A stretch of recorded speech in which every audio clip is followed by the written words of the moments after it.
today I'm going to chat to everybody about the importance of creating really positive hiring experience and an onboarding journey, and how that really sort of like positively impacts the overall candidate experience. So I thought I'd start by explaining a little bit about me, because I know a couple of people in the room, but not everybody. So I started my career within an agency actually back in 2007. So I was working for Lorna Moran's business, NRG. I spent many years there leading their tech division. I remember getting to the point in my career where I was like, God, I just want to do something a bit different.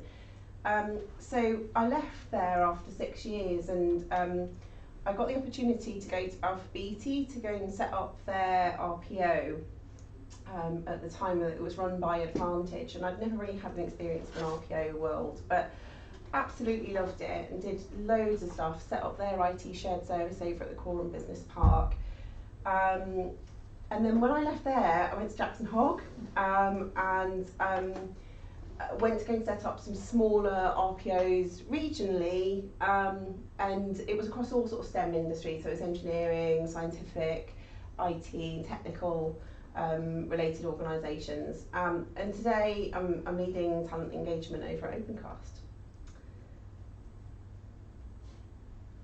So for those who aren't aware, Opencast an organisation that set themselves up 10 years ago. Actually, we celebrated our 10th anniversary earlier on this year, and we very much specialise in developing end-to-end enterprise solutions across a number of different sectors, but we do work very, very heavily within the government sector, also across financial services. We've got some health and social care clients and renewable energy clients as well. And really Opencast pride themselves on solving complex IT solutions within these organisations. We very much see ourselves as a challenger consultancy, so if you think of some of the larger consultancies out there, we work sometimes alongside them, sometimes we work with them, but we're very much in there working on large enterprise scale work. But we do like to think that we operate a little bit differently to some of those larger consultancies out there. And by that, what I mean is we very much tell it how it is.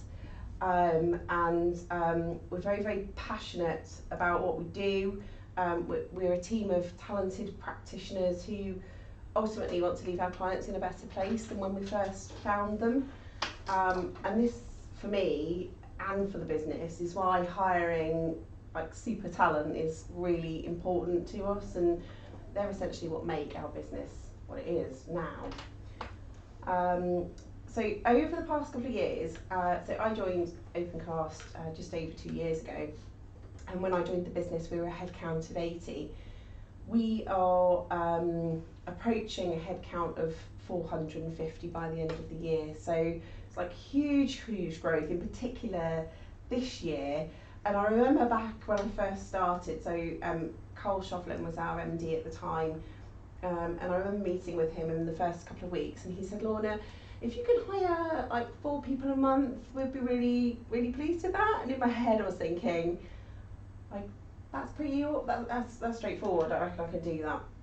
And honestly, like, massive wow, because it's like a complete change in comparison to what it was. So we're now hiring around 50 to 60 people per month. We're a team of 12, and just continuing to grow and looking to grow probably by another 250 next year. So this year has been really, really exciting for us. So at the start of this year, we started to think, okay, we've been hiring people nationally through the pandemic, and actually you can see from the data that there's some like little hubs and forming and collaborative groups forming across the country. So we decided to open some locations across the UK. So we have opened up Edinburgh, Leeds and London. And we've been really focusing on the growth in those locations, and we will have achieved that growth hopefully by the end of this year, and then we're starting to think about what's next for the course of next year. But really what is amazing about all of this is like throughout this period of growth, and it has been like what I would call hyper growth mode, we've never ever compromised on quality, and more importantly, our people really honestly remain at the centre of everything that we do. And it is just frequently like topic of conversation. We have a lady that looks after our culture, she's head of culture and learning, and she doesn't have a huge team of people, but we are the team of people, like everybody is part of that, and that is, you know, it really is something amazing. And I remember when I first started thinking, we need to keep this the same, because if it changes, like, people aren't going to enjoy it anymore, because they love to be at Opencast because of how valued you feel, how you feel like you can spread your wings and be creative, and all of those things are really, really like super important to us as a business. And like, if I could wrap it up in a little box and keep it as it is, I really would, because it is really something quite special.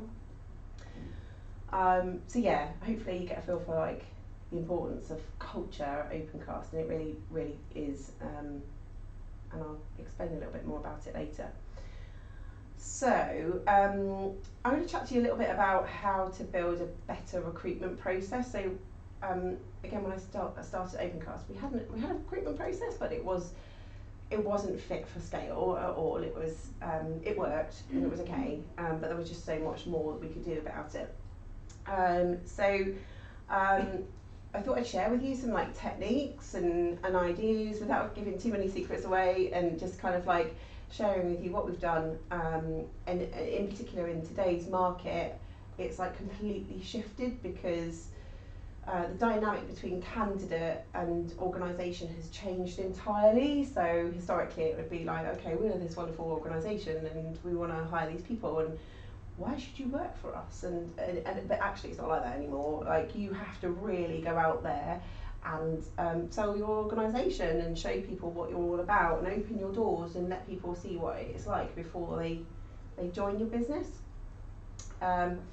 So in terms of things like creating employer or employee value proposition, like that really needs to shine throughout the entire recruitment process, and your people who are involved in interviewing very much need to be part of you on your journey to achieving that.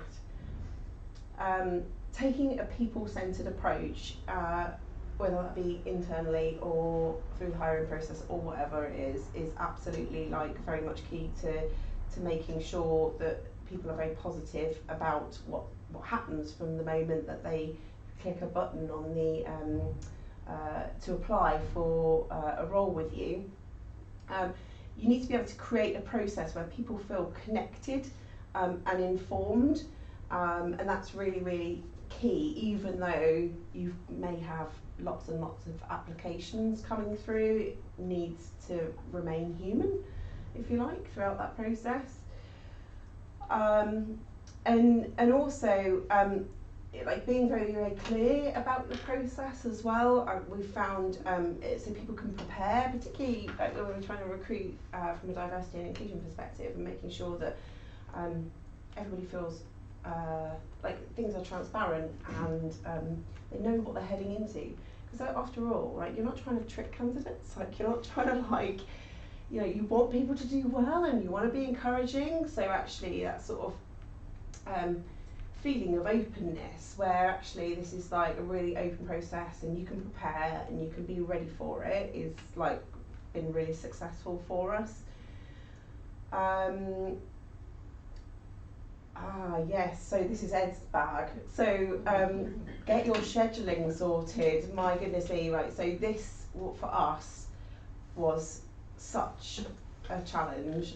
So going from having X amount of interviewers to needing however many interviewers you need to achieve like the overall delivery is it's just a puzzle in itself, right? So we had a spreadsheet, we used to have a spreadsheet, and it worked okay to a certain extent. It worked. It worked. It worked, and then it kind of broke a bit, and we were like, we can't, like, this isn't fit for purpose anymore, we absolutely need to do something about this. So we invested in a scheduling tool, which bolted onto our ATS, and that's working quite well for us. That's called Prelude.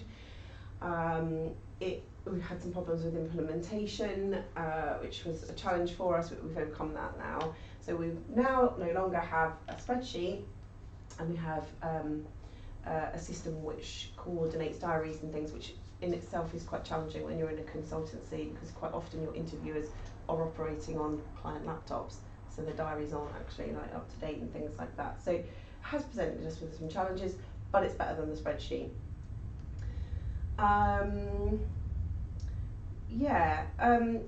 So in terms of processes, like being absolutely authentic and true to your organisation when you consider building out your interview process. Like you see quite a lot of organisations that paint this sort of like glossy like thing that's going on internally, when actually it's really not like that, and people want to know what they're heading into. I think that's really important to share with people, warts and all. Like, you know, they want you to feel like you know what they've entered into. Otherwise, you end up with problems. People come into the organisation, they're like, "Well, hold on a minute, it wasn't this big glossy thing that's going on outside. Actually, like, what is it like?" Because not everybody wants to be part of something that's scaling really quickly, because quite often processes are quite immature and things. So just going back to sort of like the people-centred approach, I think it's really important to allow people to meet lots of people along the way without having too many stages, particularly in tech. Like, otherwise they're going to just find something else very quickly because you're not going to be scheduling quick enough.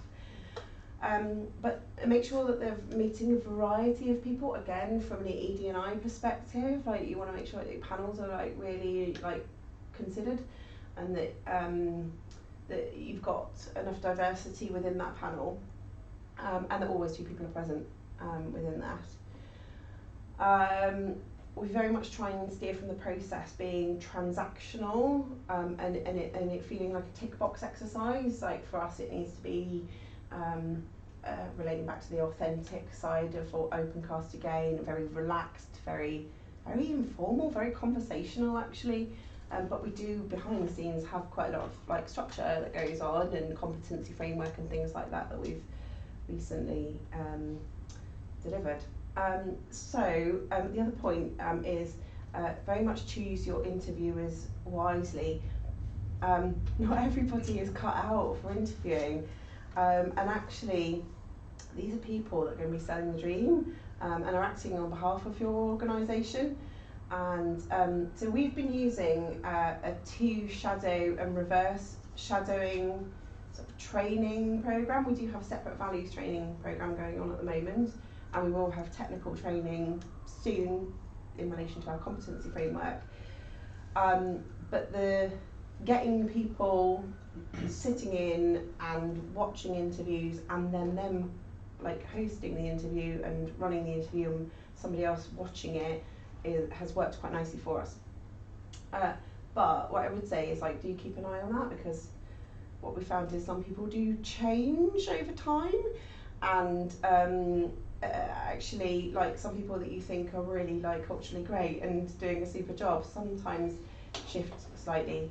And what we've had to do is really create a culture, which is actually across Opencast, it's not just recruitment, but the culture of Opencast where it's like constant feedback, everybody feeding back to each other, and that's an okay thing because we want everybody to improve, allows situations to be raised when they do occur, and for us to get on board with them quite quickly, because what you don't want is people to be presenting your organisation with this sort of like poker face, being really stern or cutting over people or being like quite blunt and abrupt and all of those kind of things. For us anyway, like I know everybody's different, but for us it's quite important that we portray ourselves in the right light,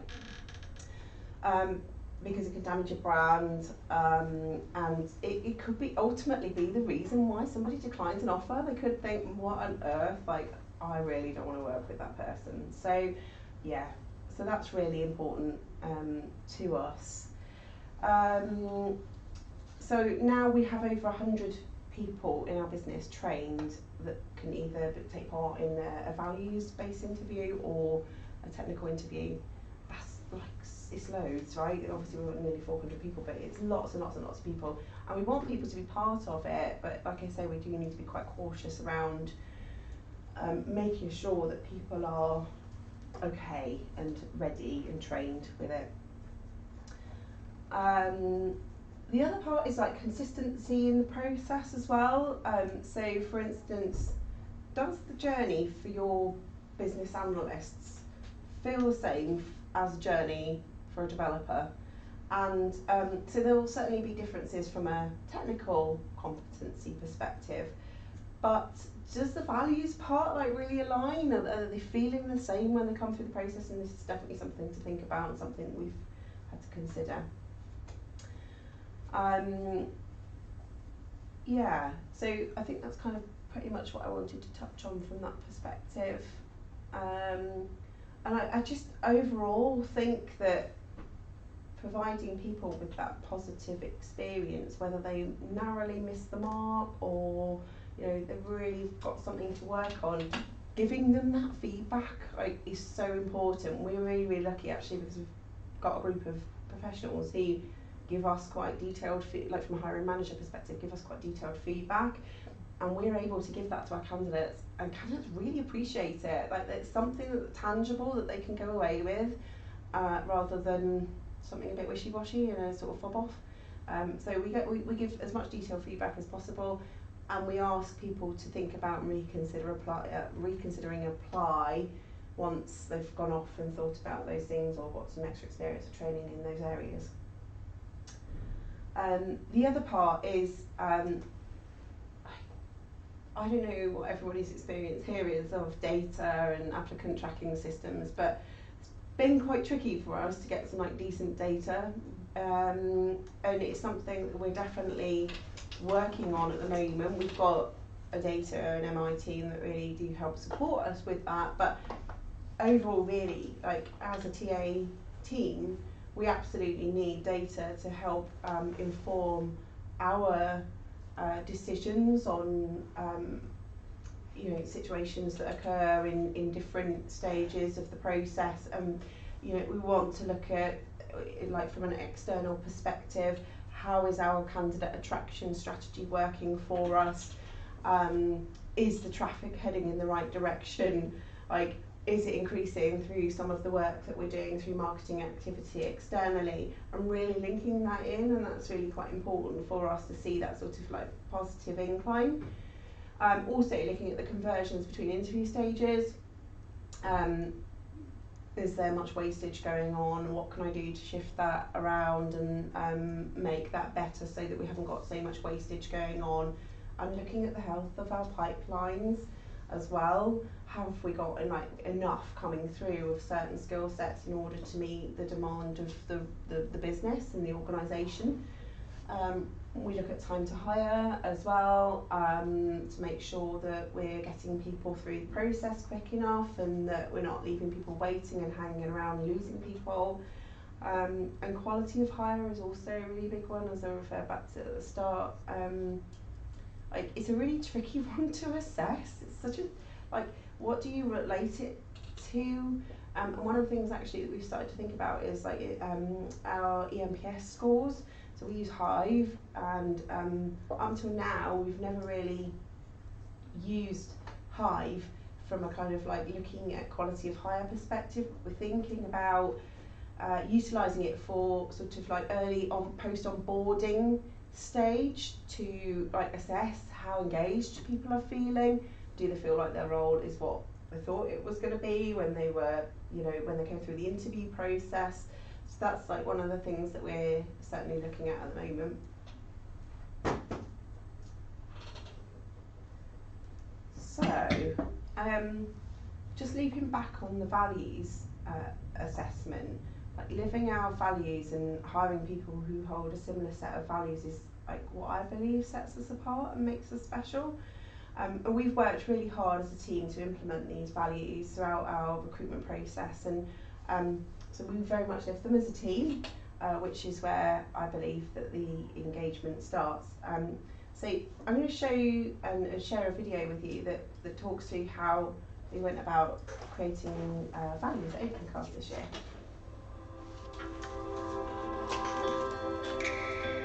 Company values can be tricky to get right. They can easily become forgotten about and often don't always resonate with everyone in an organisation. Opencast is a growing organisation of technology specialists, but with that growth comes challenges around retaining the culture that our people and clients admire. At the heart of that culture are our values and behaviours. Working with our team, a lot of work has gone into clearly defining those values and getting them right. Using a user-centered design approach, we worked with a small team of people from across the business to investigate what our company values are and what is important to our people. Firstly, 6 workshops were conducted with small groups.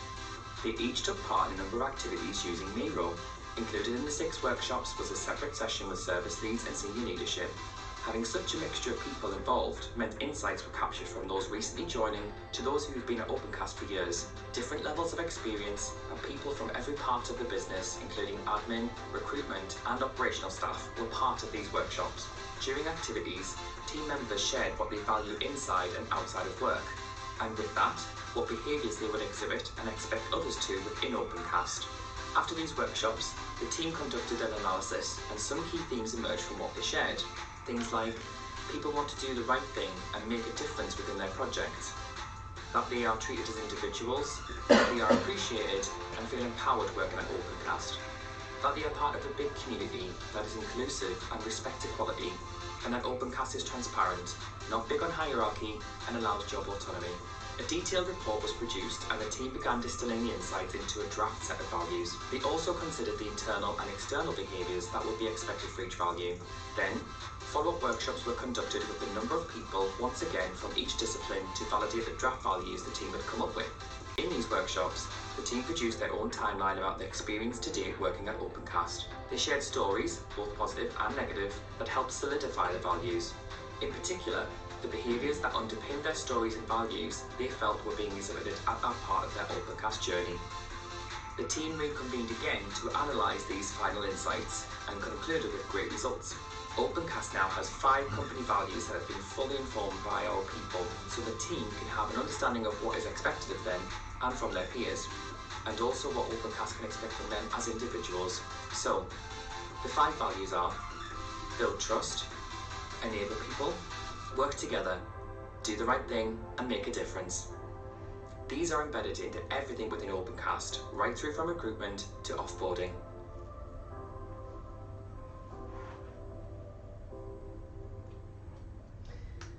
So I love that video, I really do, and when we first saw it I was like, oh, this just makes me so proud to be part of an organisation that holds their values in such high regard, and it's, you know, it's a true thing. It's not just us sharing that on social media, it actually happens internally, and we don't go pinning them on walls or like putting them on people's computer screens. Like, it doesn't happen, but what we do is that we hire people that want to live and work in this way, and that want to act as guardians of those values and culture, and that's how we're doing it.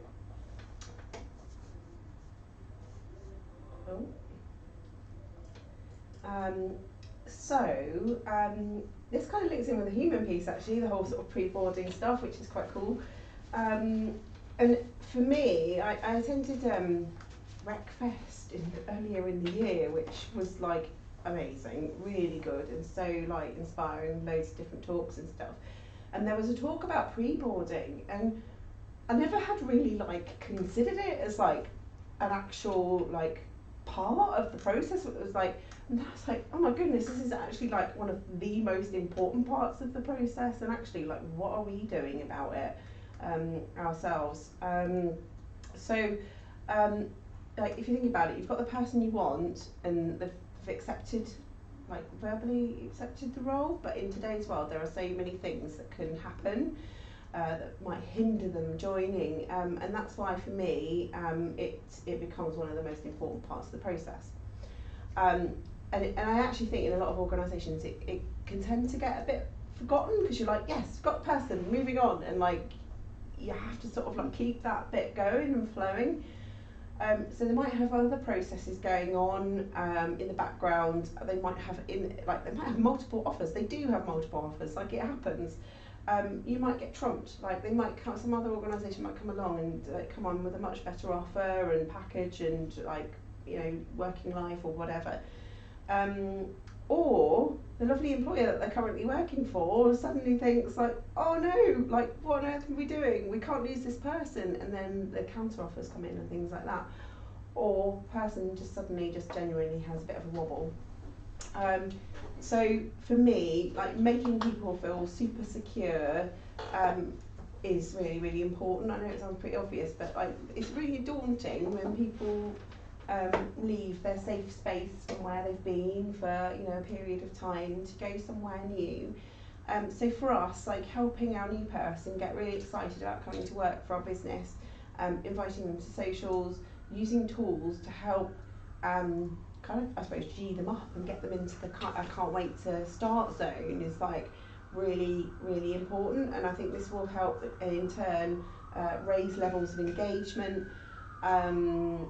And also, people don't, like, forget that part as well, and they start to sort of, like, start shouting about it with their network as well, which is also really, really helpful. For us, I felt for a while that maybe pre-boarding became a little bit, not the softer stuff of pre-boarding, but some of the stuff that goes in the background. If you think about background checks and stuff like that, it can become a bit like admin intensive, because checks do need to happen. Like, for us, we work with the government and stuff, so there's all sorts of different checks that we need to do. So you need that to happen, but you still need to maintain the sort of people-centred approach at the same time and keep people really informed and let them know what's going on next. And so it's like about marrying up that sort of, like, the admin tasks in the background with the people-centred stuff, and just making sure that we're closing the gap as much as possible, and turning checks and paperwork around like, super quickly. And also we've just like started using human as well, which again for us has been really key, because as a talent acquisition team, we pass the relationship across to our people experience partners. So it goes across to them, and we really need that to be seamless. So yeah, that for us, closing the gap for within that space is really important. And then I just put on there at the end, really, like, the kit and the day one stuff, like, is sent and ready, because again, in, like, a lot of organisations it just really isn't. So for us, making sure kit and packs and whatever you need on day one is all sorted and ready. So we've reached day one, and we want to give our people, like, the warmest welcome, even if it is via Teams or Zoom or whatever. And so again, for us, people don't necessarily start in the office on day one. It's like they're starting remotely, and I know a lot of organisations have kind of got into the habit of being able to do this quite well, but for us, it's, like, really important that people are super welcomed, feel the vibe and the culture of Opencast from the moment that you enter and turn on your Mac on day one. We're making sure also that people have a buddy, someone to turn to, someone that can guide them, someone that they can ask those questions to on their first week. And also, we're finding out what people want to learn whilst they're with us. Like, we really want to invest in people, and we really want to make sure that early on we understand what people's learning journey is going to look like. So for us, like, they're really early on questions that we're asking, not even just on day one, we're asking them in the recruitment process. We want to know what makes people tick and where they want to head. So that is something that we've been doing, and it's been great for us. And then our peeps. So our people experience partners. So we, earlier on this year, Linz, who's our head of people, came up with the concept of people experience partners. So if you think of us being a consultancy, a lot of our people are working on client projects and can feel quite removed to Opencast. So work, like, all the time on their client laptops. So we set up a team of people called the People Experience Partners, and they're essentially responsible for people's pastoral care, their learning, and their journey whilst they're with us. And actually for us this has been really key because it's helped us really like unearth like problems early on, so without getting any sort of like surprises, and actually gives us a chance to do stuff about situations before they manifest into something that you can't solve.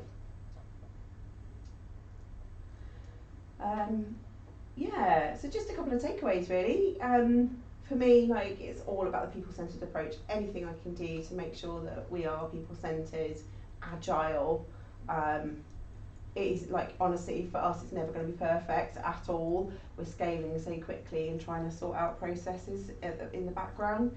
So for us, being agile and being able to deliver something that is almost like a minimum viable product or a solution to a problem or a process or whatever that is enough to get us through, and then to better it and to iterate it as we go on is the way that we've been working, and we will continue to work that way as we grow. And to give and receive feedback, like for us as a team internally, we all really support each other. Like, I'm in my role, but you know, we've got so many experienced people in the team. We operate like as one team, and it's completely non-hierarchical. And again, like, I really like that because I feel like everyone in the team has got different strengths, and we all really lean on each other for our different strengths, which is great. And just be nice. It goes a long way. And that's it. If you wanted to ask any questions, I'm more than happy to chat.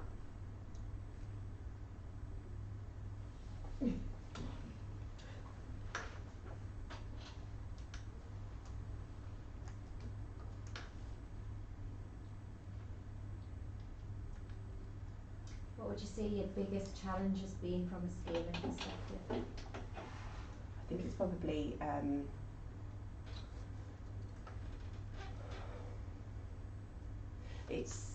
it's definitely the process stuff for me. Like, when you're in like hyper growth and it's all about delivery, and you're trying really to sort of sort out quite complicated process challenges, like, that's really hard because you're trying to deliver at the same time. So I think, like, if I was to go back and like do it again, it would be like really try your best to just think about what it might be if you were having to like be in super scale up mode, get all of that nailed like beforehand, so that you aren't trying to do them both at the same time, because it can creak. Yeah. It's hard. It creaks. The reason we ditched the rota system was because it just couldn't keep up with the way we were scaling.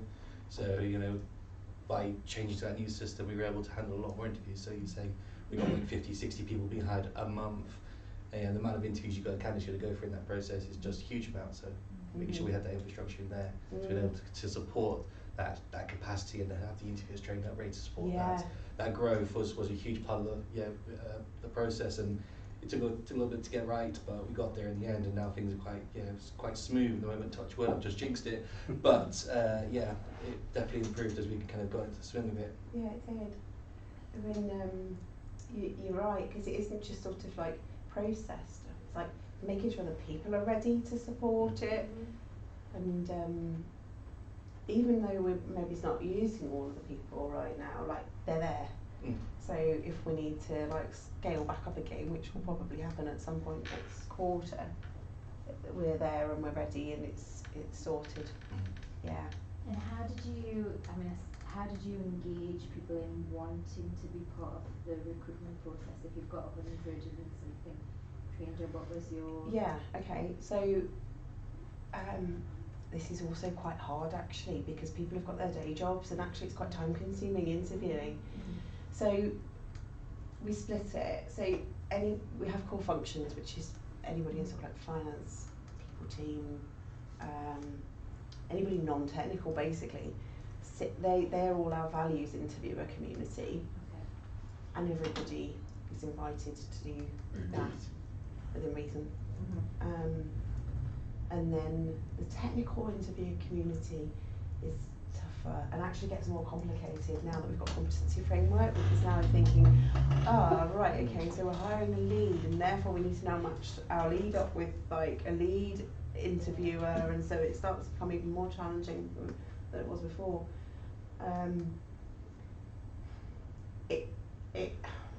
We really try to push it through the communities as this is part of our growth, please be part of it, and you know, we really welcome everybody's support. The more people we have as part of it, the easier it is for everybody else. Otherwise you end up with like 4 or 5, which is what it was at the start, you're like totally reliant on, and then they, you know, they're just the ones that you use all the time, and that isn't ideal for anybody either.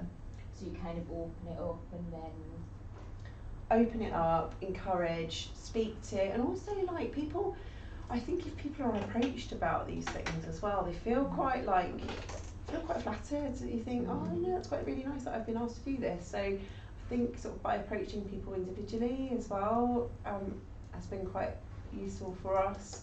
And because business is the size it is now, we do use like practice leads and service leads to say, oh, do you know, like, have you spotted anybody else that might be quite good to add to our community interview community list? And it's like a constant sort of evolving process.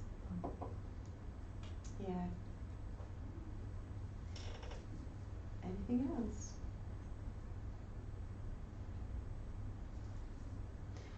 How are you guys operating in your businesses in terms of like interviewer communities? Nothing like that. Okay. No. So it's quite it's an eye opener to know that you know, there's communities within organisations that involved at that level. So for us at the moment, it's we rely on the line managers to do a line manager and another from within the team that's recruiting to do the interviews. So yeah, that is an eye opener. Interesting to hear. Yeah. Yeah. I think people, like I say, enjoy it in the main. If people have got, you do get people that come back and they say, do you know what, I'm absolutely maxed. There is absolutely no way I can fit this in due to like other commitments and stuff. But then once that's finished, they tend to come back again. Yeah, no, I think it's a really good idea. When you think of, you know, we don't go through, we don't have high volumes of recruitment all the time. But those times that we do, you know, it's a director or a line manager involved in that recruitment process, and obviously you think their time could be spent in doing other things. So you know, starting to think about, right, okay, so getting people trained up to be able to sit in and to take part in these things, I think would really add value. Yeah.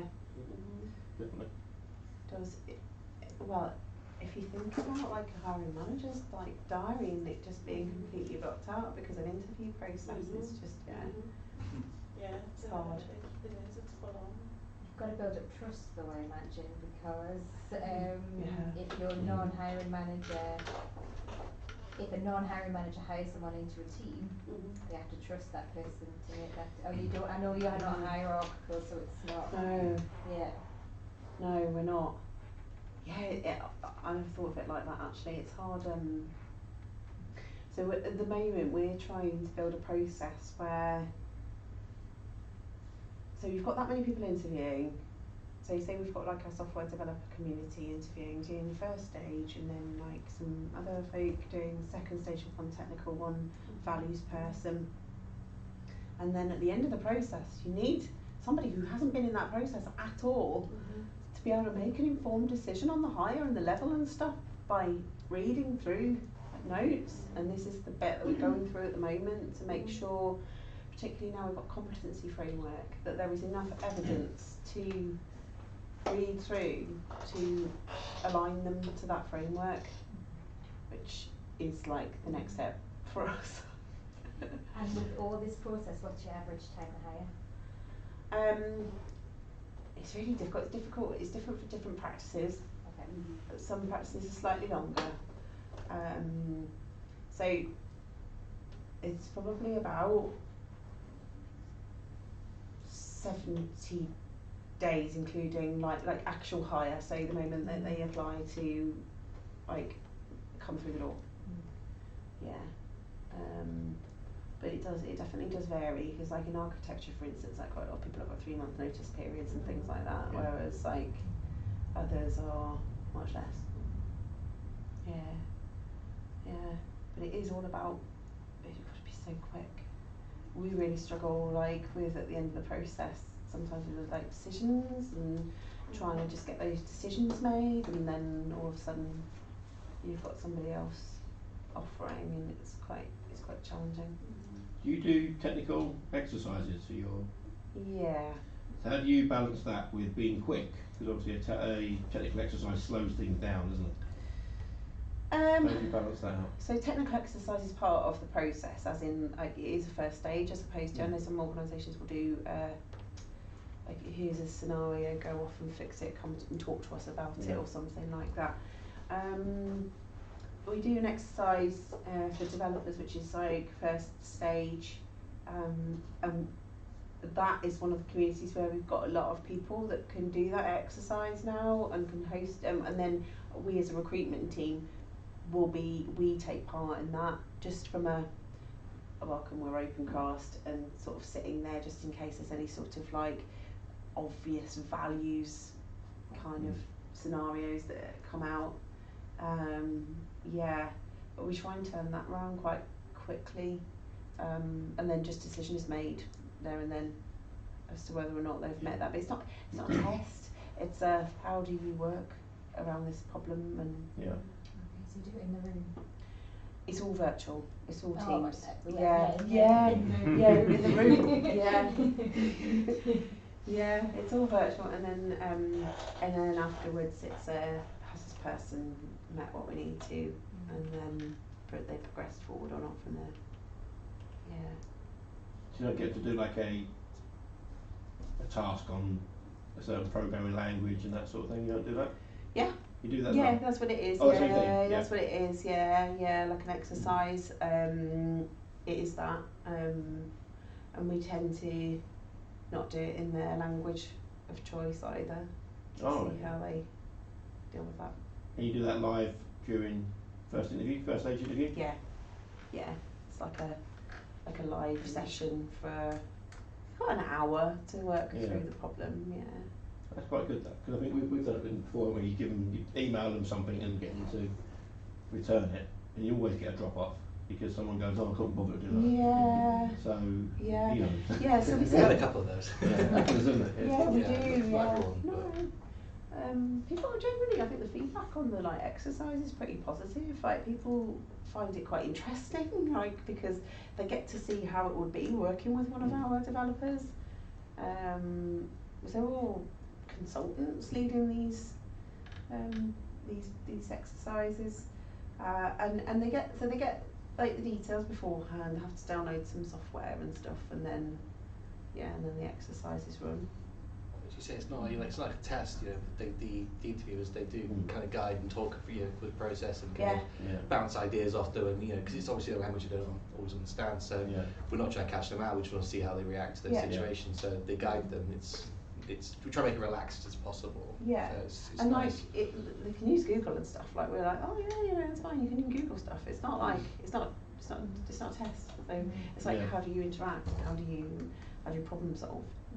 Is the test the same every time? Would you change that test up? I've got a variety, haven't we? There's about 4 or 5 different ones, I think. Yeah, I was on one the other day and I was like, oh, that feels quite hard. To the other one. Yeah.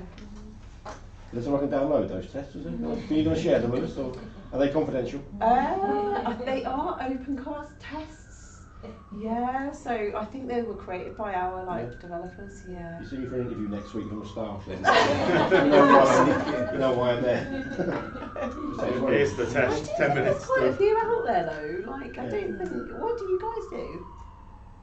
We used to do a game of battleships, but it was very much the instructions weren't clever, weren't that good. It was very kind of vague. It was go and do battleships, 10 by 10, 2 destroyers, 1 frigate, go on C#. And then people were like, especially like you got someone say 20, what's battleships? And then they play Call of Duty, you know. So they end up googling it. They end up googling more and more and more, and then it becomes someone else's work. Yeah. So yeah, we sort of did that, and then we try to change stuff up. It's we call it an exercise, isn't it? But it's still very much. Just we call it an exercise. It still looks like a test, and it still looks like a test. And we know we want to do something better, but we don't know what. So I would get a working group together, get a few developers together, and have you done that already? Not yet. I would get a few, get some developers in a room, because actually what you'll find is if they've been through other interview processes, they'll tell you what they've done, and there'll be loads of ideas that come out of that, and then you can create something similar to another organisation. We did it with data. Data teams do that. So I would ask people like their interests and hobbies and all that sort of thing. Yeah. And then when the data team would come in, they'd give them a load of data based on sort of like one of their hobbies. So they might say, oh, I love American football. Then we give them a sort of a 5 years of NFL data and say, go and find out who scored the most touchdowns in whatever year. That's kind of like, because they enjoyed that kind of personal side of the testing, or the exercise, I should say. Yeah, I think so. I think people want to feel like it is personal, even though it is a sort of like, you know, sort of prove how you operate and how you're going to communicate. And feel more valued as well, isn't it? If it's, we've purposefully wrote this test, and the test, well, the exercise, but it's, we've picked a subject that they like. They feel like, oh, that's nice of them, because they could just give me any old thing off the shelf, but they really must like me to do this. We get quite a lot of people, because we actually ask at the end, like, how did you find that? Like, was it okay for you? And people are like, do you know what? I never really thought of it like that. Actually, like, that was so good. Like, it was really like, really enjoyed it. And we ask it again, like at the second stage as well. You know, how did you find the interaction, like, you know, between your carer and so. It's generally well received, and actually people learn. Like, it's really nice to hear that people are learning on the interview process as well, coming away from the interview process, whether they're successful or not, thinking, well, do you know what? It's a new way, a new concept for me, and actually enjoyed learning it. It's back to your values, isn't it? It's about understanding what you want to achieve from that test, and then linking it back to your values and keeping them at the heart of everything you're doing. And I think that's sort of the transition we've seen quite a lot in the sort of sending tests out and then they've just been rejected and said, I'm not doing that because I've got this job offer over here, and they're not asking for a test, I'm going to work with them. But I think what you guys do is really good in that it's not, here's a test, give me a test and come back. It's, you know, work with us, and you're not testing them on do this and we'll see what your work's like, because that's not what it's about. It's about how do you fix a problem, how do you tackle a problem, how do you look at that, how do you find the answers? Google's fine, like it's sort of it's that way of working that you're looking for that's actually ultimately more important than can you write that bit of code, because you know they might not be able to write that bit of code, but if they know how to do it and they can do that really quickly, that's much more valuable than somebody who can just do it straight away. The attitude like towards learning it, if you don't know it as well, like it's really important to us. Because say like if someone comes in as a Java developer and then they're like, oh, okay, I'm going to be doing this in another language, like it's completely different for them. It's good. I like the idea of doing it live. I think that's great. Yeah. If you go, there's this, you take it home, you sort of sat on your own. And that's not a working environment. It's not a working environment. I don't really. It's hard to sort of think. Well, what's that going to prove actually? Because like you're just working through it on your own anyway, and like you could be. Somebody else could do it for you, or. It's something. Isn't it? I don't know what this is. Can you do it? Put my name on you. Yeah. And it might take them like 2 weeks to do it, and they'll get it back to you on the deadline. It's taken them all that time, and they've panicked. Where actually, the value you want is, well, I don't know, like ask the question and speak and collaborate. Yeah. If they're sat at home doing it, they're not asking the question, they're asking, well, they're Googling, isn't it? You want them to sit there and go, I know this bit, this bit, this bit, because then you this can bit see I don't, where what they're is at level-wise as well, because otherwise you can't,